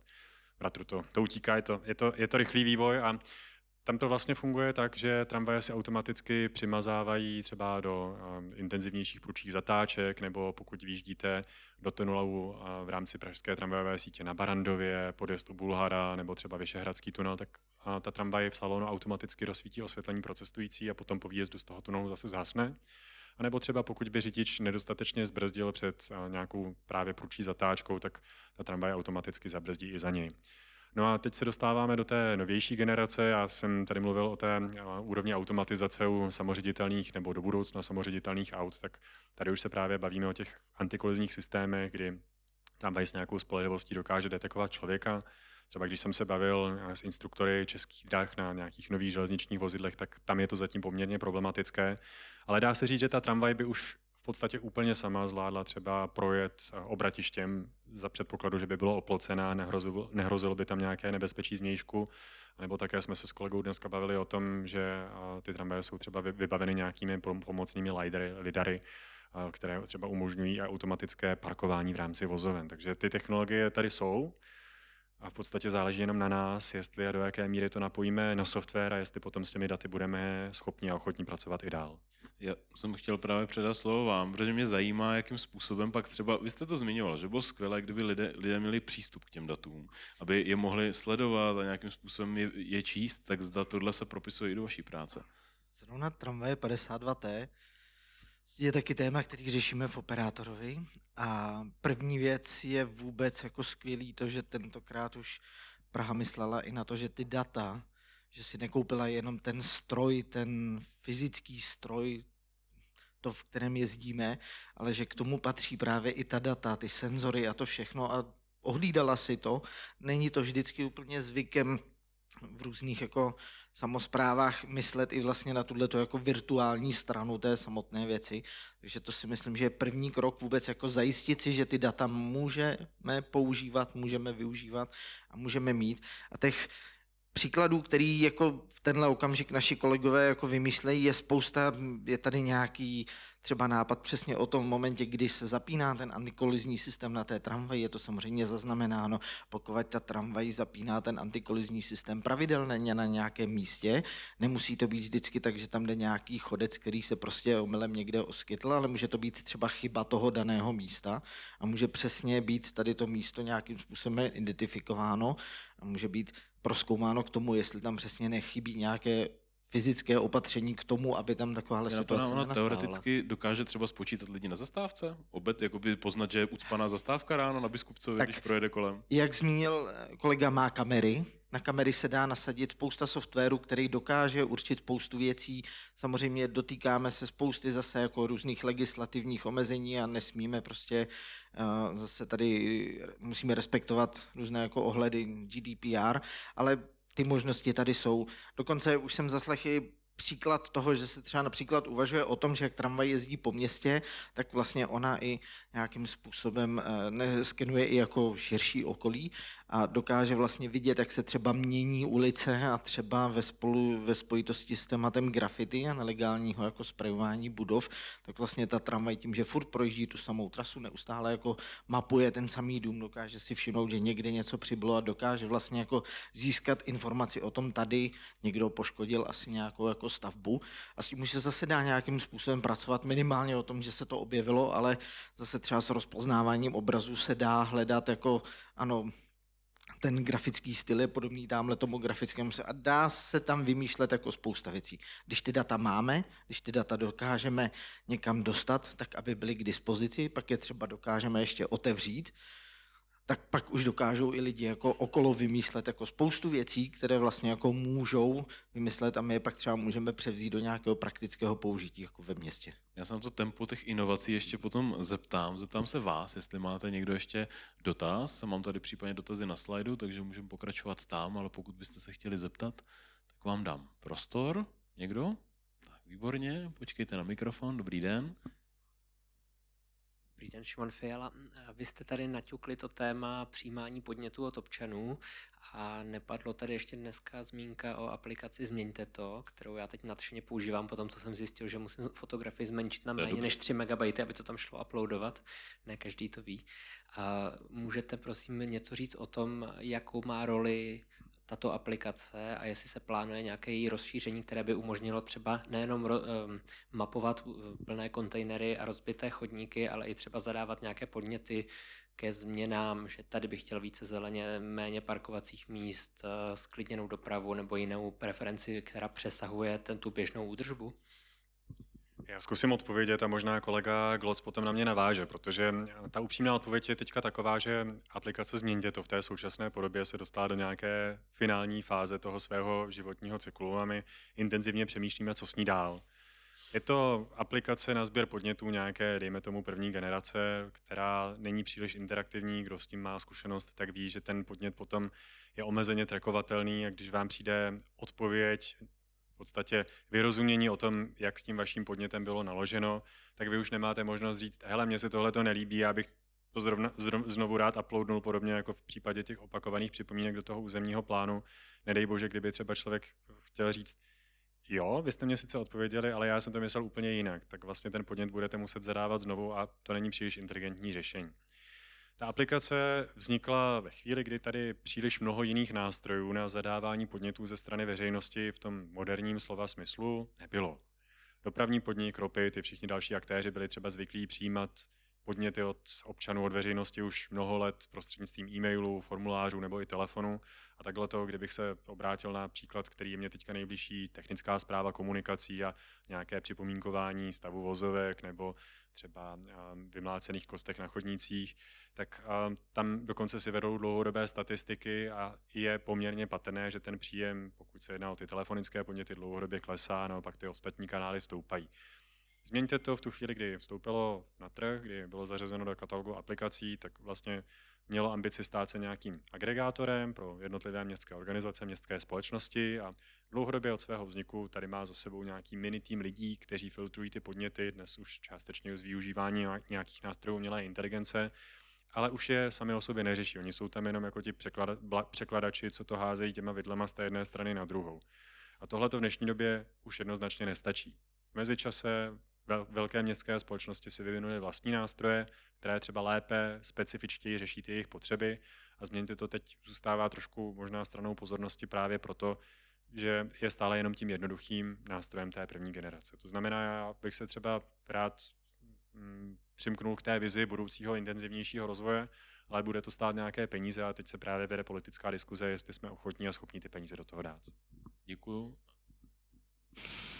Já jsem skoro beze slov, protože kolega tady vlastně řekl úplně všechno. Zrovna dneska jsem byl na diskuzi, která probíhala na tohle téma, já tu aplikaci úplně neznám, ale přesně vnímám to tak, že Praha jako vnímá důležitý ten participativní prvek veřejnosti, chce nějakým způsobem ty informace získávat, ale přesně jak říkal kolega, ta aplikace je na nějakém jako konci své životnosti, je tam opravdu jako tým lidí, který opravdu si přečte ten požadavek, nějakým způsobem ho někam jako přehodí, když se to nepovede, přehodí někam zpátky, to už opravdu v dnešní době není jako dlouhodobě udržitelný, takže přesně je tady teďka velmi intenzivní diskuze, jak jako zástupců naší firmy, tak i vedení města, co s touhle aplikací dál, jakým způsobem tu participaci tohoto charakteru vlastně jako zachovat, ale asi to, bych řekl, nebude na úrovni téhleté aplikace. Té, co asi znáte a používáte, ta už prostě opravdu dosluhuje. Děkuju. Já tady mám ještě jeden dotaz na pana Hlaváčka, než budeme muset jít. Zda, je to na metropolitní plán, tedy na tu aplikaci, případně na nějaké její možnosti do budoucna. Zda bude možné vidět aktuální územní studie v tom plánu, jak se propisují například, a případně dotčené parcely z dané transformační ploše a tak dále. Tak zda máme vlastně nějakou ambici v tom, jak by mohl plán, že víme, že plán je závislý na nějakých změnách územního plánu, metropolitní plán to bude mít podobně, není to úplně jako živá aplikace, nicméně můžou se do ní nějaké věci propisovat. I dneska máme jako hlídacího psa na změny územního plánu, tak zda něco takového do budoucna třeba chceme. Já jsem o tom mluvil na odpověď panu kolegovi tady z operátora. My potřebujeme teď mít to gro. Tohle je přesně ty věci, které musíme nastavit, ale ten katastr tam bude už teď. Jo. A to je vlastně, to je věc, která mě trošku ještě zajímala, právě zda věci jako je katastr a podobně jsou, že například nevím, třeba letecké systémy fungují na nějakém pradávném systému a my, když objednáváme letenky, tak koukáme na nějaký nový interface a všechno to běží po staru někde úplně kdesi. A zda tyhle ty věci čeká taky nějaká obnova. Že když si otevřete katastr, tak to je jako, působí velice prehistoricky, nicméně jako funguje to. Zda víme, že třeba tyhle základní věci čeká do budoucna taky nějaká obnova a my na ní budeme třeba muset reagovat, nebo nám umožní něco nového. A jenom než budou kolegové odpovídat, jak bych malinko ubránil, my jsme taky říkali katastrofální úřad. Já si myslím, že kolegové udělali jako obrovskou jako cestu a se to jako hodně zlepšilo. Jo? Já si pamatuju hrůzostrašný příběhy, takže jsme kritiku s mírou. S mírou tady. Tady jsou dva. Mír mami, správně je to česky. No, já vlastně, kdybych hledal nějaký jiný konkrétní příklad takového jako legacy, fakt prastarého systému, tak je to dispečerský systém v rámci dopravního podniku pro povrchovou dopravu. U metra se to řeší trošku jinak, u vlaků už úplně jinak. Tam máme ten železniční graf a dispečeři na železnici vědí svoje, je to jako hodně složitá diskuze vždycky o tom, kterému vlaku dát přednost a jestli to poslat na protisměrnou kolej. Tak tohle je vlastně jedna z těch, řekněme, nějakých částí té aktuální diskuze, abychom přesvědčili i kolegy z dopravního podniku, že už ale fakt nutně potřebujeme ten nový dispečerský systém, který nebude za vendor lokovaný, abych to přeložil do češtiny, nebudeme závislí tady na nějakém historickém dodavateli, který si drží to svoje know-how, ale skutečně ten systém otevřeme a budeme ho potom schopni propojit i s těmi datovými sadami, tak jak s nimi pracují kolegové u operátora. Děkuju. Já, když přešli na to vaši otázkou, abych se přiznal, já moc zkušeností s žádným jako vysloveně legacy systémem tady nemám, ale Takový příklad mě napadl, já jsem vám tady ukazoval aplikaci Lítačka, intermodální vyhledávač a vlastně z mýho pohledu, to je možná tak jako z globálního pohledu oproti opravdu nějakým jako starým systémům postavený někde na Kobolu a podobně, to je moderní systém, ale ukazuje se, že už je ta aplikace, která je teďka stará, nevím, 10 let, něco takového, už vlastně jako dostala zase nějakým svým jako limitům. Technologie kráčí tak rychle, že prostě i to, co vlastně vzniklo před 8 lety na nějaké architektuře, už dneska zastarává. Není schopná jakoby obstarávat moderní požadavky, nové funkce. Je to čím dál tím složitější a to je prostě aplikace 8 let stará. Takže třeba já tady vnímám za nás jako za operátora velký trend právě přesně v tom, aby když už třeba my děláme nějaký software, ať už je to třeba datová platforma Golemion nebo třeba Lítačka, tak si opravdu jako dáváme záležet teďka nově na tom, abychom jako byli vlastně jako pány toho systému. Nemusí to být tak, že jako je to toho, že si to sami vyvíjíme, což zrovna teda i datovou platformu, i Lítačku tak jako děláme a máme vlastně to know-how v týmu, ale minimálně, abychom jako vlastně ho dokázali řídit, dokázali vlastně jako nějakým způsobem přesně nebýt závislí na těch dodavatelích, kteří vlastně tady udržují něco 8 let starého, ale abychom to dokázali posouvat dál, abychom dokázali modernizovat a i s nástupem AI a různých nových technologií ta doba a ten IT svět ohromně akceleruje a tohle to je jedna ze strašně jako velkých výhod, pokud ten systém máte v rukou, máte od něj vlastně jako know-how, máte jako architekturu, držíte to v nějakým způsobem ve svých rukách oproti tomu, když si koupíte úplně něco, co vám dodá externí dodavatel. Takže i to je třeba nějaká filozofie u nás operátorovi, co nejvíc se snažit takovéhle věci internalizovat a vlastně vyvazovat se z nějakých těch vendor locků a z nějakých těchto jako držení toho, že nějaký dodavatel dodává systém už 20 let stejně a nechce z toho odejít. Takže neznám kobolové systémy, ale už třeba na mobilních aplikacích je to přesně vidět, že tam ten trend a ta rychlost je taková, že už i tam to zastarává. Děkuju. Tak zeptám se, zda máte ještě někdo nějaký dotaz, co byste se chtěli ještě zeptat. A výborně, tak poprosím předat mikrofon. Dobrý den. Arnošt Kobylka, Praha 11.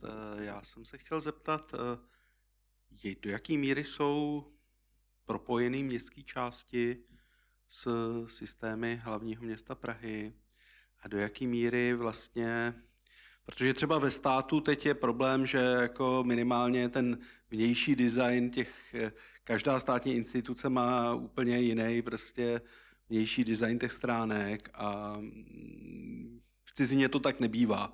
A prostě, jestli je nějaký plán prostě tohle sjednotit v Praze, jako v celé Praze.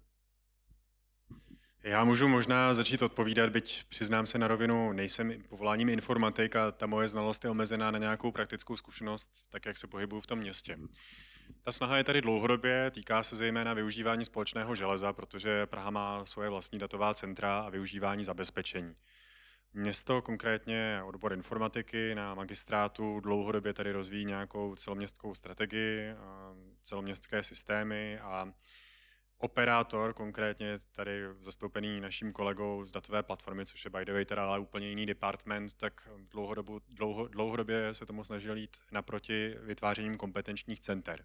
Dále zase teďka ze strany té současné politické reprezentace neměla jednoznačnou podporu, to znamená, některá z nich úplně sešla na úbytě a došli jsme k tomu, že ze strany magistrátu, ať už teda ve spolupráci s operátorem, anebo čistě drivovaně právě prostřednictvím odboru informatiky, odboru informatických činností, budeme městským částem nabízet služby na podkladě tzv. Katalogových listů. To znamená, je tady nějaká nabídka ze strany magistrátu, milé městské části, pokud se vám něco z toho, co magistrát nabízí, poskytuje, líbí, můžete naskočit na palubu, využívat ty naše služby v nějaké standardizované podobě a budeme rádi, protože nám to jednak zlepšuje vyjednávací schopnosti vůči potenciálním, a říkám potenciálním, protože ne ve všech případech se to outsourcuje dodavatelům, subjektům ze strany třetích stran a potom samozřejmě i zvyšuje úroveň zabezpečení, protože ve chvíli, kdy je to na nějaké jednotné platformě, tak máme možnost si vlastně dovolit lepší zabezpečení.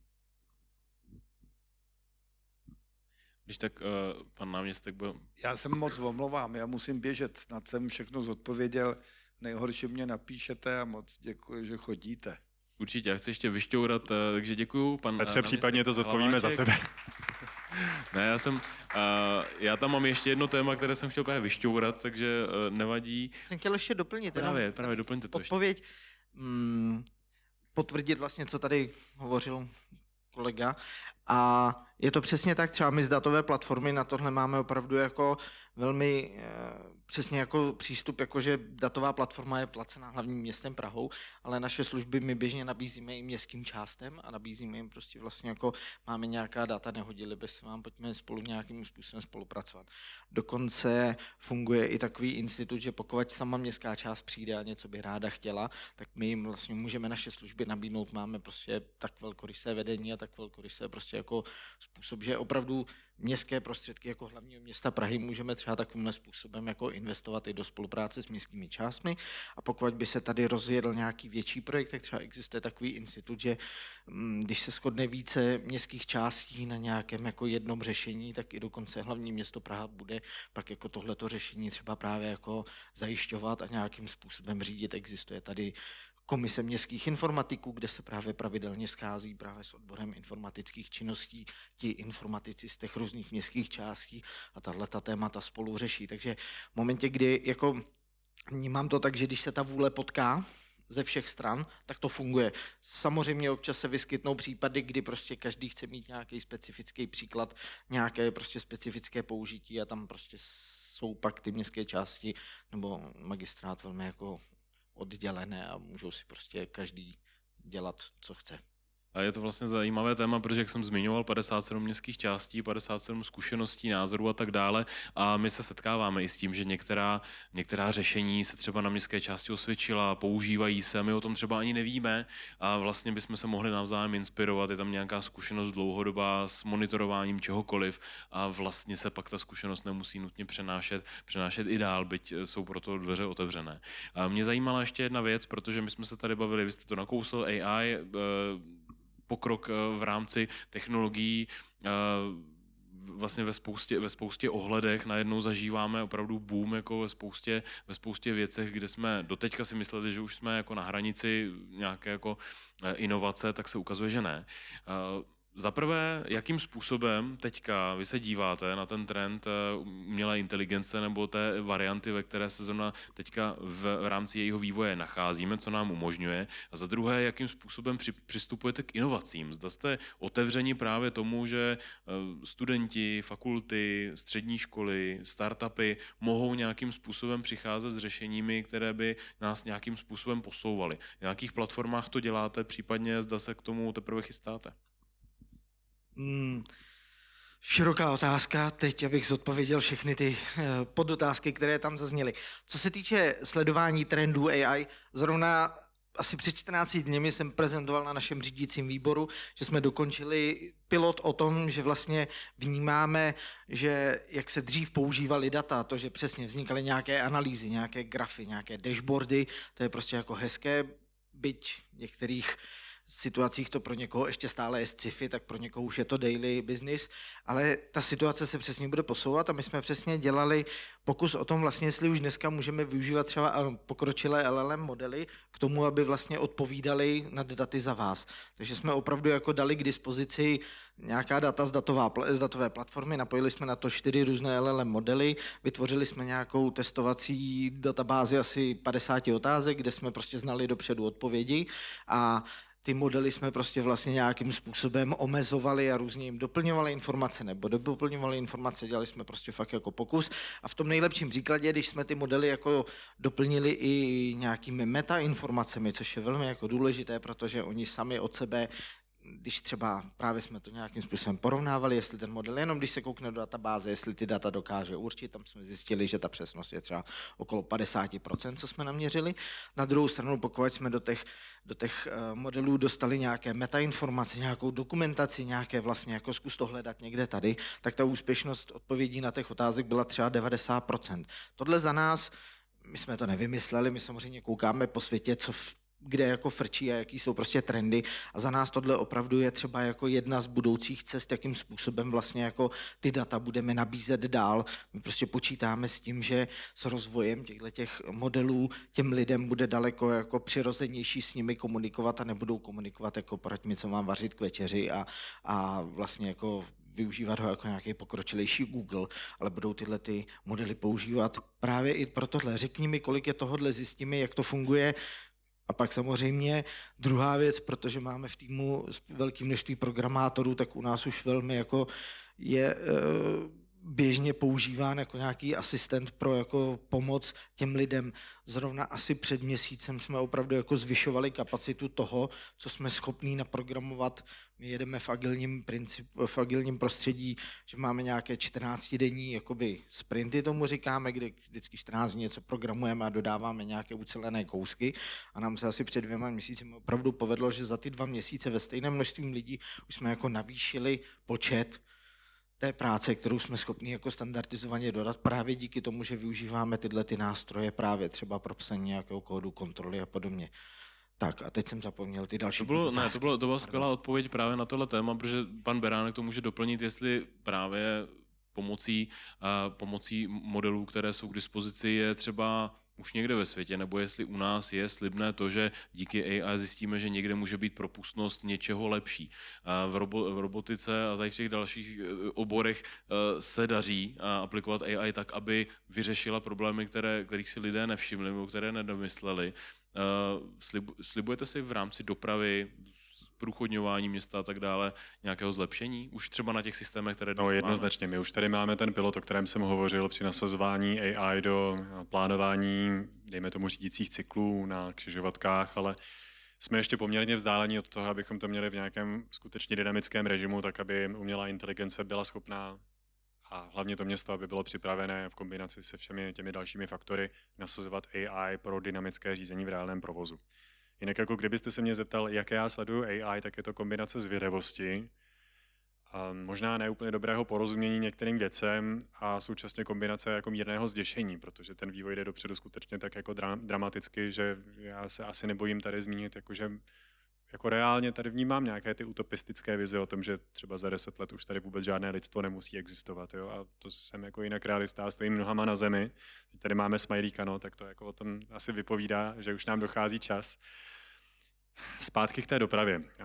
Tam, kde já teďka vidím největší příležitost, samozřejmě ve spolupráci jako s operátorem, co by nějakým tím jedním z klíčových inovátorů, driverů inovací, konkrétně pro umělou inteligenci, tak je to optimalizace linkového vedení, optimalizace jízdních řádů.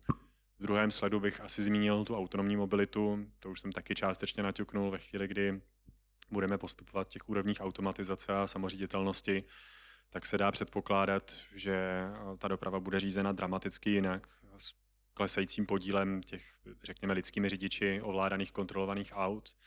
My se toho v brzké době, to není žádné tajemství, dočkáme i na 2 linkách metra na C a na D, řekněme do nějakých 5 let už uvidíme první autonomní soupravy bez řidičů, takže tam taky vlastně pokročíme s nějakými novými technologiemi, byť tam je zapotřebí dodat, že je to do velké míry uzavřený systém. No ale já bych se možná ještě přece jenom krátce vrátil k operátorovi, jak my vlastně pomáháme rozvíjet ty inovace, tak tam je taky jeden velmi důležitý a hezký participativní princip a to je už 7 let běžící soutěž na Kopni Prahu, kde se snažíme právě zapojovat i veřejnost, studenty, ale nejenom studenty, vlastně lidi napříč generacemi, aby nám pomáhali do toho městského prostředí vnášet a rozvíjet nové nápady. A i zde se v té poslední době, v posledních letech setkáváme s prudkým rozvojem AI-based technologií. Ještě jenom rychlá poznámka k tomu AI.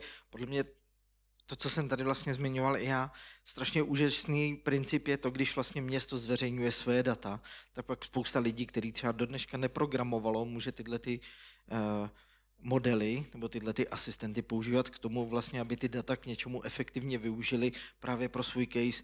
Běžně, že otevírání dat bylo o tom, že dobře, nějaký programátor to možná někdy k něčemu využije, možná udělá nějaký program, ale dneska díky všem těmhletěm jako pomocníkům už se to vlastně hrozně demokratizuje, že už je možné ty data využít, takže já tam vidím i vlastně ten prvek, jako čím více dat my zveřejníme, tím víc vlastně můžou pak sloužit běžným občanům, i když to nejsou žádní programátoři, ale prostě si někde přečtou nějaký návod nebo zhlídnou nějaký YouTubeový video, zadají správný prompty a můžou mít prostě na míru svoje řešení, který přesně potřebují, který přesně jim pomůže v té situaci v Praze. To bude první, co udělám, si přeprogramuju zpožděnou 16, aby projela Ačkem a dovezla mě až do práce. Takže to bude úplně ideální. Tak poprosím potlesk pro naše hosty. Tak, děkuju mnohokrát za vaši diskuzi i za vaše prezentace. Vám děkuji za to, že jste tady byli.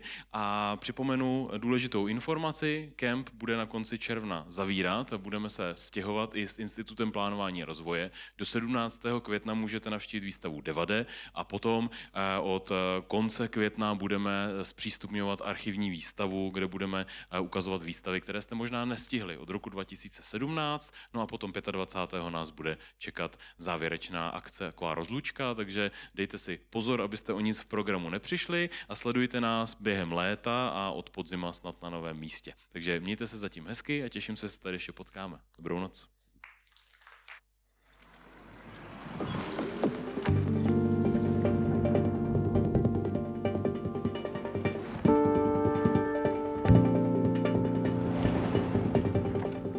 Thank you.